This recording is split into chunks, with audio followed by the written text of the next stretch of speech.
네, 안녕하세요. 박광원입니다. 박광원 TV가 첫 번째 대담 손님으로 현재는 청와대 사회수석으로 가 계시는 김현명 교수님과 포용국가에 대해서 얘기를 했는데, 오늘은 국민의 생명과 안전에 관해서 얘기를 좀 해보겠습니다. 사실은 포용국가의 내용 중에는 국민의 생명과 안전도 저는 당연히 포함된다고 생각합니다.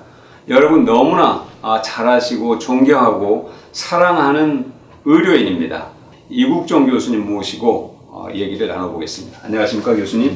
네네, 반갑습니다. 제가 지난 8월에 헬리콥터로 환자를 이송하고 또 치료하는 그 일에 관계된 분들이 불의의 사고를 당했을 때 국립묘지에 묻힐 수 있도록 하는 그런 국립묘지법 개정안 발의할 때 통화를 하고 제가 이제 석 달쯤 됐습니다. 이렇게 직접 뵙게 된 게. 그동안에 많은 일이 있었을 것 같은데 앞으로 쭉 얘기 하시기로 하고요. 간단하게 우리 시청자들께 인사해 주시면 고맙겠습니다.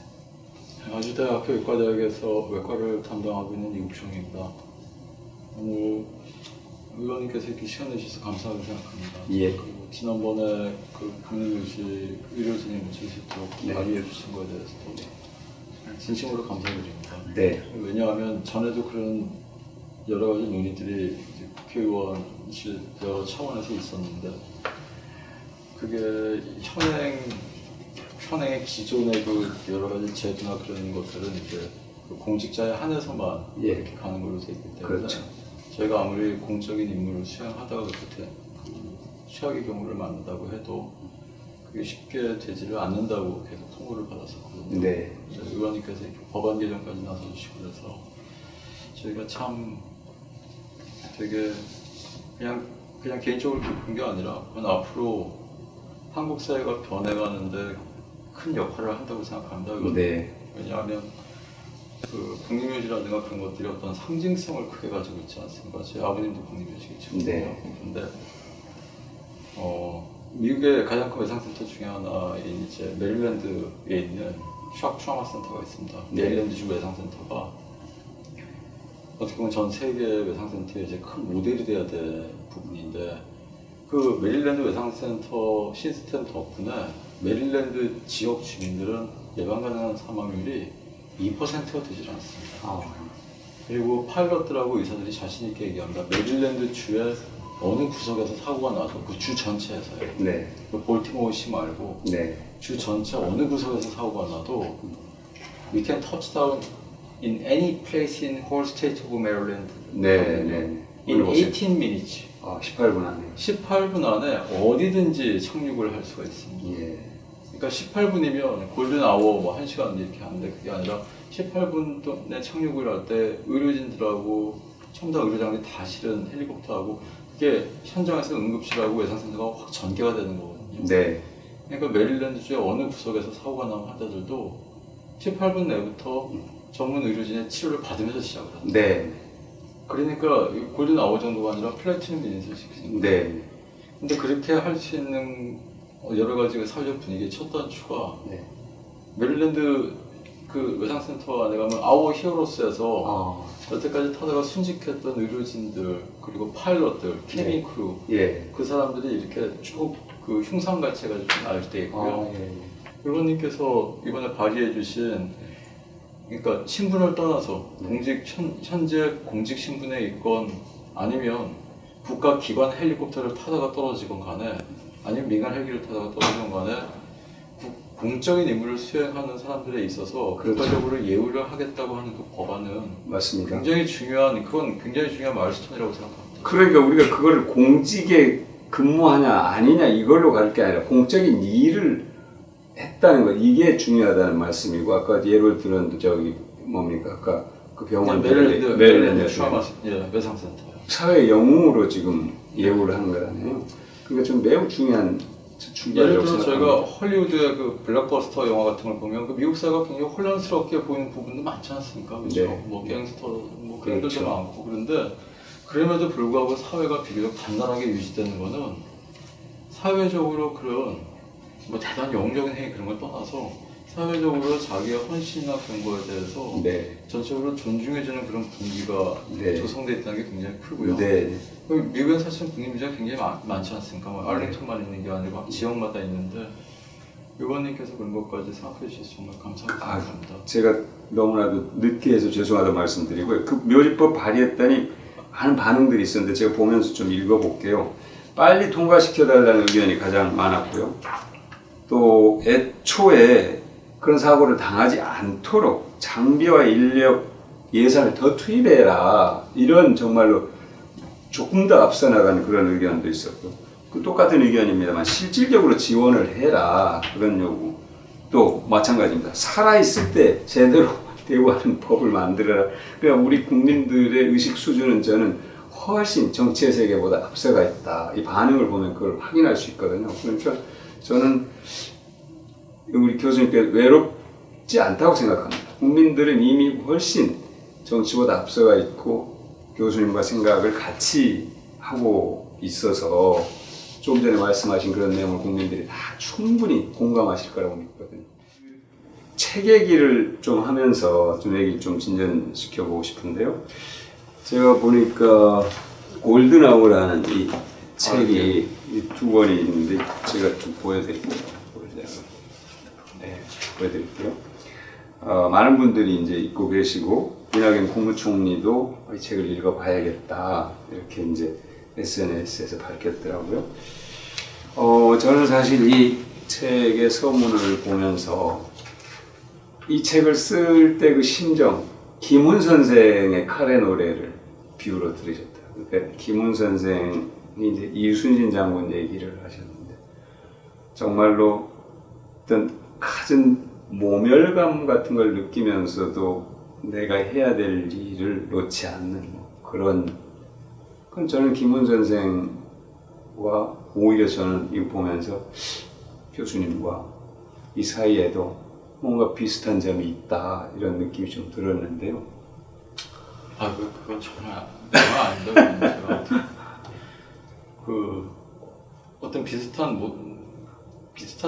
꼭 생각을 가지고 그랬던 건 정말 아니고요. 예. 김훈 선생님 글을 워낙 많이 읽었어가지고요. 제가 그 문체나 그 스토리의 흐름이 굉장히 익숙하거든요, 저한테. 근데 그 얘기가 이렇게 이순신 제독이라는 그걸 갖다 걷어내고 나면 그냥 굉장히 힘들게 직장 생활을 하신 분 같아요. 그 직장 내 사내 정치에서도 굉장히 만만치 않게 고초를 많이 겪으셨고 사실은 전 저게 정말 책이라고 생각을 안 하는데 처음에 메모를 좀 정리하기 시작했던 계기가 이제는 그걸 유지하기 힘들 것 같다는 외상센터를 제 병원에서 끌고 나가는 게 이제 불가능할 것 같다는 생각을 많이 하면서 이제 완전히 닿기 전에 남겨놔야 된다고 생각을 했고요. 사실 오늘도 의원님 여기 아침에 뵈면서 병원에서 나오기 전에도 지금 저 밖에 있는 수간호사하고 간호사거든요. 수간호사인데 바로 책임자인데 저보고 좀 얘기를 심각하게 들어보라고 다른 저 같이 일하는 그 다른 교수들한테 한 명만 여기서 더 어저께도 제가 내년부로 이제 여기 사직하는 내년 2월달 올해 2학기 부로 이제 사직하겠다고 의사를 밝힌 사람 인사 그 자료를 정리했거든요. 그러면서 여기서 한두 명 더 빠지면 우리는 한 방에 다 무너질 거라고 제가 그런 얘기 오늘 아침에 나왔다 왔어요. 굉장히 심각하다고요. 제가 좀 올해 상태가 안 좋아져서 몸 상태가 아니요. 저희 외상센터 하는 데 있어서 간호사들도 힘들게 해서 간호사들은 그래도 좀 내려가고 있는데 의사들은 진짜 이쪽에서 일하신다는 분들을 그렇죠. 찾을 수가 없죠. 한국 시스템에서 사실 존재할 수가 없는 사람들이에요. 그렇다고 개인적인 무슨 희생이나 그런 것도 하루 이틀 이제 계속 요구할 수는 없지 않습니까? 저희가 그래도 하는 거는 어떻게든지 그러니까 쥐어짜듯이 하는 거예요. 그러니까 저희 수간호사가 보기에는 제가 우리 교수들을 쥐어짜고 있거든요. 쥐어짜고 있다고요. 쥐어짜고 있는데 어저께 그 사직원 제가 처리한 그 교수 지난 1학기 때도 또 처리를 했고요. 또 한 명을 그 친구도 이제 안 하겠다는 얘기 공식적으로 의사 밝혀서 이제 내년 올해 이번 학기까지만 근무할 거예요. 그러면 의사 선생님 몇 분 계시고 간호사는 몇 분 계시는데 최소한 이 정도는 돼야 외상센터가 운영된다. 그런 그 기준이 있을 거 아니에요? 네. 지금 어떤 상황인데요? 저희 병원에서 MOU를 맺어서 주한미군 미 8군의 65 의무여단이 있습니다. 그 65 의무여단에 이제 외과 의사들이 나와서 파견 근무를 하고 있거든요. 네. 저희가 이제 미군 환자를 워낙 많이 진료를 하니까 네. 그 중에 일부가 이제 로테이션 하듯이 해서 저희 병원에 와서 직접 저희들하고 수술도 같이 하고 하면서 근무를 합니다. 물론 보건복지부 해외의료자원정책과하고 그 다 퍼미션을 받아가지고 하는데 그 친구들이 처음에 병원에 들어오기 전에는 이제 외관만 보면 외상센터 하고 저희가 움직이는 패턴을 보면 미국하고 거의 저희가 똑같이 하니까 뭐 아주 좋구나 이렇게 했다가 저희 병원에 한 번 나오면 적어도 한 2주 동안을 저희 병원에서 숙식 같이 하면서 같이 혼자 진료보다가 돌아가거든요. 2주 동안 로테이션 하는데 며칠 있다가 보면 깜짝 놀라요. 전공의생들도 하나도 없고 거의 없거든요. 거의 없다시피 해요. 그리고 의사 숫자나 간호사 숫자 이런 게 3분의 1도 안 되는 것 같은데 어떻게 이걸 유지를 하냐고. 근데 이제 그럼에도 불구하고 저희 수간호사 말 맞다나 마른 수건을 쥐어 짜듯이 여태까지 끌고 온 거는 이렇게 해서라도 그러니까 빈약한 자원이나 환경이나 아까 말씀하신 것처럼 뭐 각서를 쓰고 소방헬기를 끌어대서 타더라도 그렇게 한덕분에 어쨌든 닥터헬리도 몇 개 생겼지 않았습니까? 네. 제가 2011년 3월부터 비행을 하니까 그때 보건복지부에서 2011년 그때 9월쯤에 8, 9월쯤에서 들어오기 시작했거든요. 네. 이제 저희는 배정 못 받고 다 딴 데 갔지만 근데 그런 식으로 어쨌든 저희가 뭔가 이렇게 뚫고 나가면 스피어헤드처럼 뚫고 나가서 선진국에서 이렇게 한다는 모델을 갖다가 이렇게 조금이라도 좀 한마디로 보여주면 한국 사회 내에서 이제 그걸 보고 다른 쫓아오는 그룹들 그리고 내지는 정부 지원 그런 것들이 있지 않을까 생각을 하면서 버텼던 거거든요. 네. 그게 대표적인 게 닥터헬리입니다. 그래도 닥터헬리가 지금 전국적으로 6대는 있지 않습니까? 네. 그리고 이제 닥터헬기 말씀하셨으니까 닥터헬기를 좀 설명해 주시면 좋겠어요. 닥터헬기에는 어떤 장치가 있는지, 그 안에 또 어떤 인력이 타는지, 뭐 이런 걸 좀 설명해 주시면은 저게 필요하겠구나, 왜 필요하구나 이런 걸 좀 보는 분들이 쉽게 느끼지 않을까 하는데요. 예를 들어서 어디서 사고가 발생하면요. 네. 거기 이제 소방대원분들이 앰뷸런스를 타고 가서 네. 거기서 환자분들을 보고 거기서 환자분들을 다시 소방 앰뷸런스에 싣고 병원으로 오고 이렇게 운영하지 않습니까? 그렇죠. 네. 그러니까 그거 비슷하게 생각을 하셔가지고 닥터헬리도 그 헬리콥터가 환자를 싣고 그냥 다시 병원에 오고 이렇게 이송용으로만 생각하시는 분들이 많습니다, 사실. 네. 그 시간 같은 경우에도 환자가 치료가 시작되는 시점을 어쨌든 병원에 데리고 와서부터 시작된다고 생각을 많이 하시는데 헬리콥터가 기동할 정도가 되면 정말 중증외상 환자가 발생을 했을 때 이제 기동을 하게 되는데 네. 그 기동을 할 때 거기에는 거의 그 중환자실 수준의 그 안에 의료 장비가 들어가고요. 그리고 그 안에는 최고로 숙련된 보통 앰뷸런스의 의사들 안 타지 않습니까? 날아다니는 중환자실. 그러면 네. 이렇게 이해가 되겠네요. 네, 중환자실이고 그 안에 이제 장비만 중환자실 장비가 아니고 네. 앰뷸런스 안에는 의료진들이 거의 타는 경우가 없지 않습니까? 그렇죠. 소방대원분들이 웬만큼 처치를 하긴 하지만 네. 거기는 제일 잘하는 사람이 탄단 말이에요. 네. 그러니까 항공에 대해서 항공의학까지 다 과정까지 다 알고 있는 그런 걸 항공의학까지 알고 있고 중증외상 환자의 초기 치료에 모두로 특성화된 분들이 탑니다. 그럼 그분들이 뭐까지 하냐면 환자 치료를 환자가 어느 상황에서든지 거기 있으면 사고 현장에서부터 환자 치료를 시작을 해요. 네. 그래서 일단 당장 숨이 끊어지지 않게 현장 치료한 다음에 헬기에 태워서 또 헬기를 타고 병원까지 날아오는 그 안에 그 비행하는 도중에도 헬리콥터 안에서 이것저것 치료를 많이 한다고요. 네. 뭐 중심정맥관 삭관도 하고 기관 삭관도 하고 그런 것들을 하니까 병원에 올 때까지 숨이 안 끊어지는 거죠. 네. 환자분들이. 그러니까 그 환자의 전문적인 치료가 시작되는 시점을 그 메릴랜드주 같은 데서 벌써 이게 한 20년 전에 이렇게 나왔던 얘기예요. 우리는 메릴랜드주 어디서 사고가 나든지 메릴랜드 지역 주민들은 18분이면 그때부터 교수님들한테 치료를 받는 거예요. 저보다 훨씬 더 뛰어난 사람들은. 네. 런던도 마찬가지고요. 예. 그러면 예방 가능 사망이 줄어들겠죠. 근데 한국 같은 경우는 소방대원분들이 병원에 큰 병원에 모시고 가도 거기서부터 이제 진료가 시작되지 않습니까? 그렇죠. 뭐 접수부터 그 시작해가지고 그 프로세스가 어느 정도냐면은 물론 빨리 잘 되는 경우도 있지만 보통 우리는 잘 되는 것만 생각하거든요.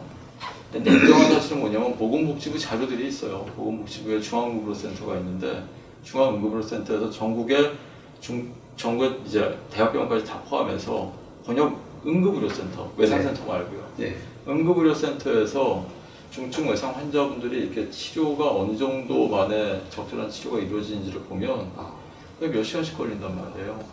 그러니까 선진국하고는 그 갭이 너무나 크잖아요. 메릴랜드는 18분이면 치료가 시작이 되는데 우리나라는 몇 시간이 걸린다. 이게 그러니까 그래서 그 시간을 단축하려고 어떻게든지 노력을 하는 게 굉장히 중요합니다. 왜냐하면 중증 외상 환자분들은 치료를 많이 하고 있는 상태고 몸에는 근데 그렇게 피가 많이 없거든요. 그러니까 살릴 수 있는 사람이 죽게 되는 상황으로 내몰리는 거죠. 그렇습니다. 근데 그런 의료용 헬리콥터가 잘 운영되려면 오히려 제일 쉬운 게 예산을 투입해서 장비를 사는 걸 겁니다. 네. 돈 들이면 사실 헬리콥터도 그렇죠. 살 수 있고 헬리콥터 네. 안에 의료용 장비 얼마든지 비싼 걸로 살 수가 있거든요. 근데 의원님 더 중요한 거는 헬리콥터를 타고 자기 목숨 걸고 출동하겠다는 의사들이 있어야 되고 그렇죠. 간호사들이 있어야 되고 그렇죠. 또 어떤 상황에서든지 낮이건 밤이건 나도 목숨을 걸고 출동하겠다는 파일럿들이 있어야 되고요. 그렇죠. 또 우리가 그렇게 비행을 할 때 그라운드에서 준비를 하고 있어요. 아무데나 이렇게 내릴 수 터치다운을 할 수 있도록 그 지역의 소방대원들이나 그런 분들, 경찰분들의 협조가 필요하고요. 예. 협조가 필요한 부분이 많단 말입니다. 예. 그리고 또 하나는 이제 대표적인 건 이제 거의 국민분들한테 이제 피해가 갈 수도 있다고 생각하는 건 이제 시끄러우실 수 있죠. 그런데 그런 소리를 런던 시민들은 매일 들으면서 조금 우리 생명을 살리는 소리이기 때문에 어떤 better than any other sound라고 그래요. 어떤 음악보다는 압박이, 어떤 음악보다 좋은 소리라고. 맞습니다. 그리고 그 헬기들이 학교를 터치다운 포인트로 많이 씁니다. 학교를. 그럼 학교에 내려가지고 있으면요, 선생님들이 이렇게 인솔해가지고 학생들 수업하다 중간에 끊고 있고 설명을 해요. 설명을 해야죠. 물론 헬기 바로 가까이는 안 가더라도 네. 그러면 애들이 그 모습 뭘 느끼겠습니까? 나도 나중에 자라서 그렇죠. 소방관이 돼야지, 네. 뭐 파일럿이 돼야지, 네. 아니 의사가 간호사가 돼야지 이렇게 하면서 실제 그런 롤 모델을 보지 않습니까, 그렇죠? 네. 그런 전 과정을 통해서 사실은 이 중요성을 깨닫게 되고 그것이 이게 비용이 아니라 국민들의 생명과 안전을 위한 정말로 가치로운 투자다 이렇게 이해를 해야 지금 교수님 말씀하신 그런 애로사항들을 해소할 수 있을 텐데 우리는 아직 그 단계까지 훨씬 못 미치고 있는 것 같습니다.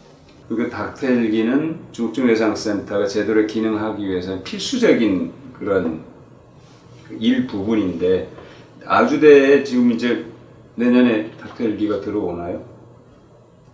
굉장히 난항을 겪고 있다가 그것도 의원님께서 잘 해결을 해주셨어요. 아니요, 제가 해결한 게 아니고 의원님께서도 지시를 하셨지만 특히 여기 방 의원님실에 예. 보좌관분들 총원이 이렇게까지 협조를 잘 해주셔서 보건복지부하고 상의 잘 해주셔서 이거 원래 다 그냥 사실 거의 끝나다시피 된 거였었거든요. 뭐 언제 들어올지도 모르게 이제부터 예산 뭐 다시 짜가지고 넣겠다고 하시고 그러는데 이게 해결해야 될 게 계속 이게 고구마 주기 같아요. 저도 그렇죠. 처음에 옛날에 외상외과 처음 시작할 때는 예. 이거 하나만 해결하면 좀 고기를 넘겠지, 이거 하나만 하면 넘겠지. 근데 이걸 해결하면 그 다음 게 나오고 다음 게 나오고 그러는데 네. 이게 가다 보면 한국 의료계 전체 문제하고 이게 작게는 한국의 외상외과에 관한 문제가 작게는 한국의 응급의료 시스템에 관한 문제고요. 근데 그 문제는 한국 의료계 전체 문제, 더 나아가서는 한국 사회 전반의 문제, 뭐 군, 경찰, 소방 안 걸려있는 문제가 없거든요.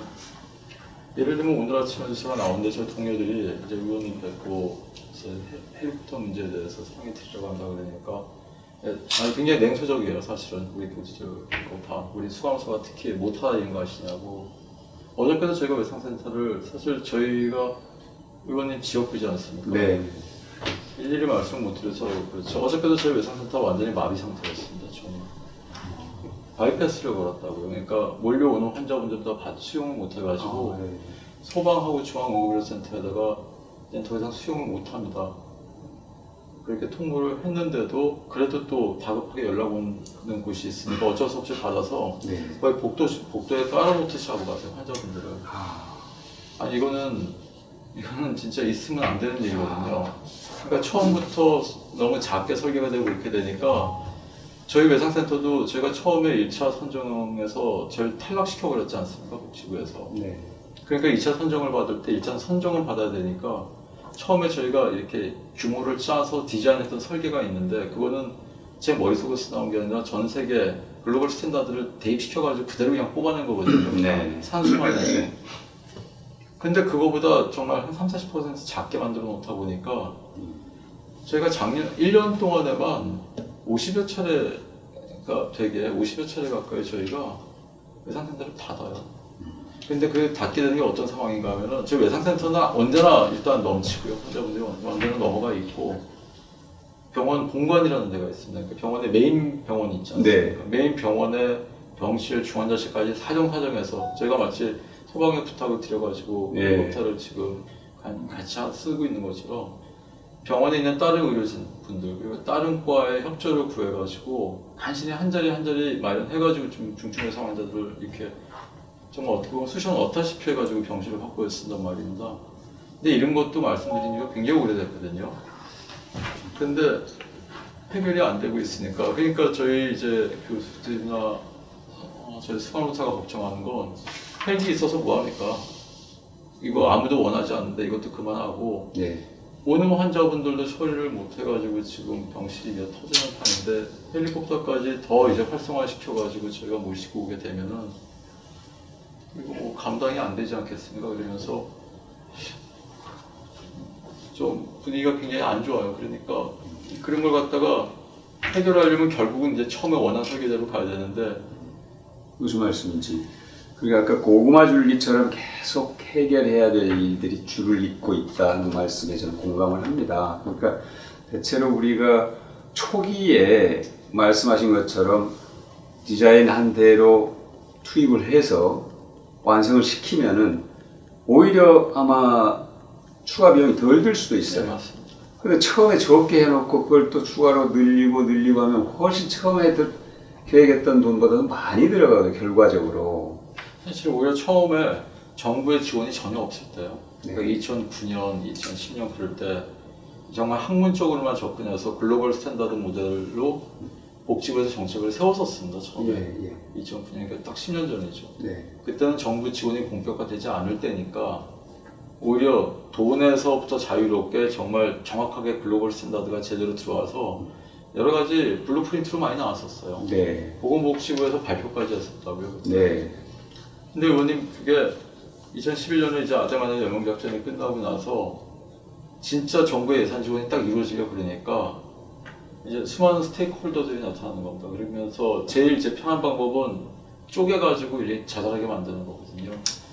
그러니까 그때부터 어떻게 보면 외상센터 사업은 지속 가능성이 없이 그냥 된 겁니다. 그렇죠. 안 되는 걸 가지고 이렇게 끌고 간다는 느낌 같은 게 많아서 네. 무슨 말씀이신지 네. 100% 공감합니다. 어저께도 저희 그 사직원을 처리하면서 이제 저희가 내년도 신규 교원 임용 그리고 증원 관련해가지고 저희가 좀 서류를 오늘까지 교학팀에서 마지막으로 제출을 해달라고 그랬거든요. 그런데 맨 처리하는 게 증원 대상은 없고 사직원이나 제가 지금 쓰고 있으니 그럼에도 불구하고 이걸 지속 가능하게 하려면 새로 생기는 아니면 과거의 어떤 초기의 출발을 좀 미흡하게 해서 발생한 문제들을 해결을 해 나가야 되는 거잖아요. 근데 우선 이제 내년에 헬리콥터가 한 대 도입된다고 해서 다 끝나는 건 아니죠. 아마 24시간 가동을 하려면 병상부터 문제가 사실은 헬기도 못지않게 심각합니다. 병상부터. 사실은 저도 좀 가슴이 아픈 게 헬리콥터가 일단 당장 뭐하고 지금 엮여있냐 하면 이제 민원 대상인 거하고 여러 가지 좀 이슈가 많이 되지 않습니까? 네. 그러니까 이슈로 떠 있으니까 헬리콥터 문제는 오히려 의원님께서도 노력을 해주시고 그래서 지금 좀 진도가 나가고 있는데 병상 증설이나 이런 문제는 누구나 보고 장관님부터도 모든 분들이 다 그 휘하 있는 분들도 다 그냥 알겠다고 하고 가셨거든요. 네. 근데 그런 건 정작 이제 이슈에서 좀 한 발 떨어져 있으니까 그리고 네.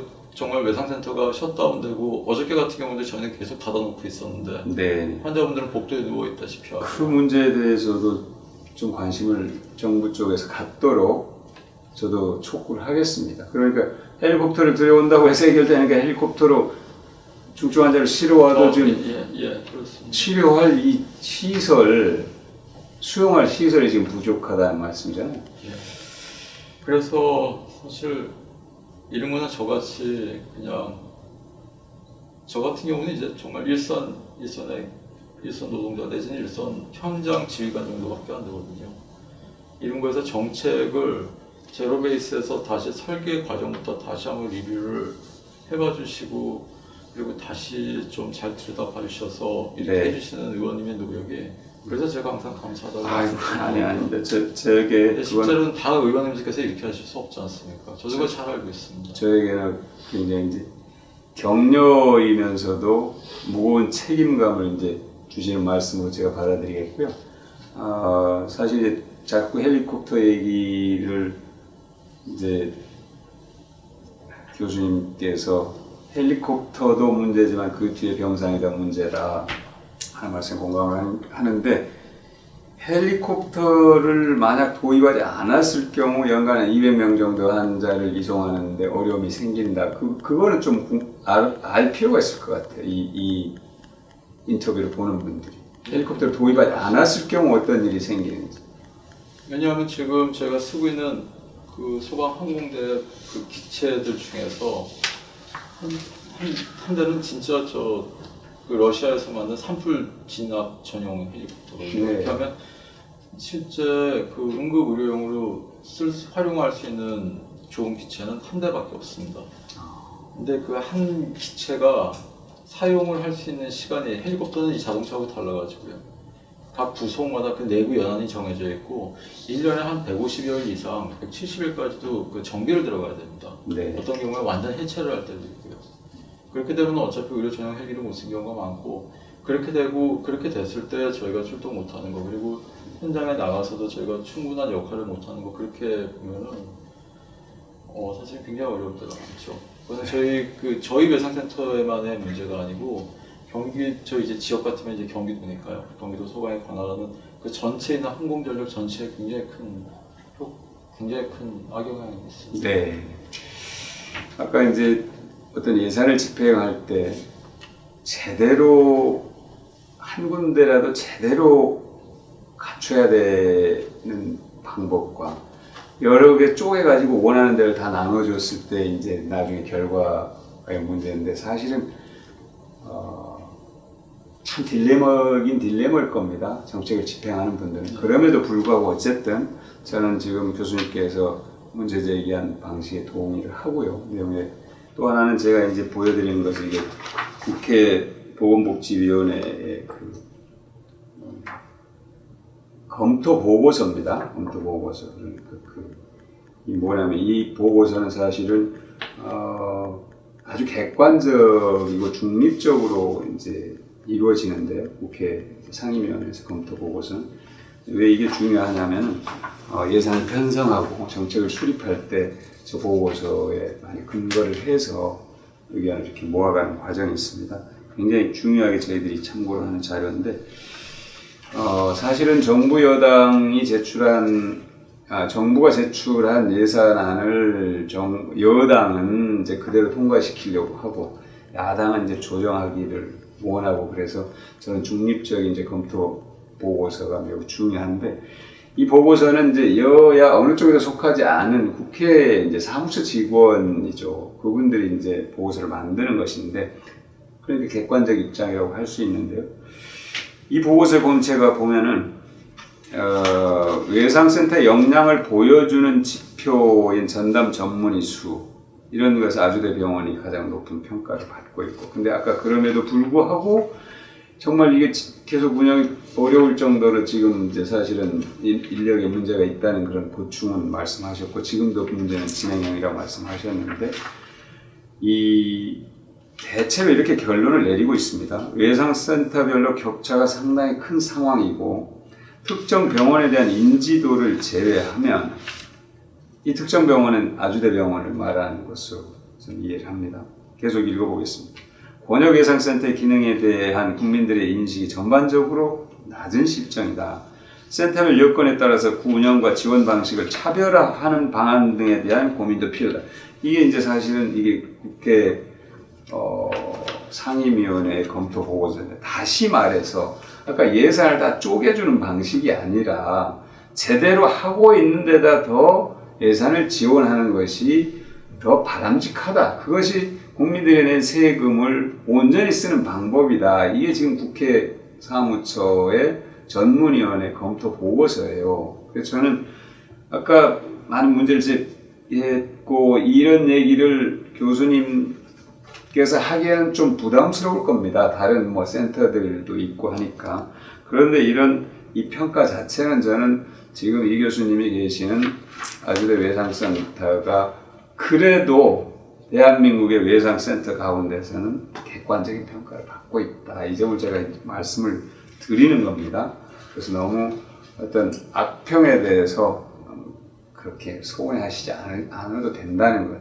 그리고 이미 국회에서는 더 잘할 수 있도록 현재도 가장 열심히 잘하고 있는 곳에다 더 지원을 해주는 것이 맞다는 그런 의견이 제시가 됐다는 점을 제가 말씀을 드리고 이런 의견이 저는 국민들의 어떤 여론을 형성하는 데도 저는 도움이 될 것이고 그것이 예산을 편성하고 집행하는 어떤 중요한 기준이 될 수 있다는 점을 제가 말씀을 드릴 텐데 그냥 말씀이 아니고 네. 정말 다시 한번 저희 지역구 의원으로서 지역을 위해서 헌신해 주시고 더 나아가서는 이렇게 국가의 큰 중책을 맡고 계신 집권 여당의 대표로서 이렇게 큰 일을 해주시는 걸 보고 제가 이번에도 의원님의 진정성에 대해서 굉장히 많이 감동을 받았습니다. 그리고 의원님께서 휘어있는 많은 부자진들께서 또 진정성을 가지고 이런 문제를 하나하나 다 짚어가시는 걸 보고